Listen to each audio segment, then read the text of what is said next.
An era may have come to an end in Pittsburgh Monday night, and it was not a graceful exit. Aaron Rodgers' 21st NFL season, and possibly his last, ended with a thud in a 30-6 home loss to the Texans.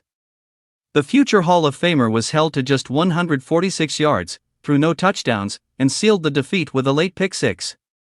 After the game, a weary and evidently frustrated Rodgers faced questions about his own future and that of his coach, Mike Tomlin. Rodgers was adamant he would not make an emotional decision regarding retirement. But he was even more vocal in his defense of Tomlin, pushing back against the external pressure for change. Mike T has had more success than damn near anybody in the league for the last 19, 20 years, Rodgers stated.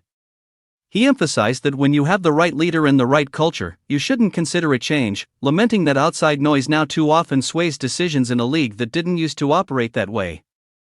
That defense, however, was followed by a tense conclusion to the press conference. When another reporter asked yet another question about what he learned from Tomlin this season, Rodgers' patience snapped.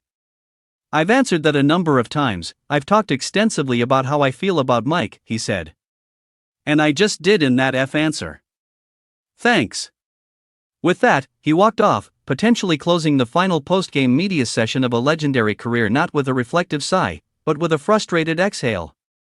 The scene underscored a difficult season's end. Rodgers, who turned 42 last month, had struggled down the stretch, throwing only 2 touchdown passes in his final 4 games.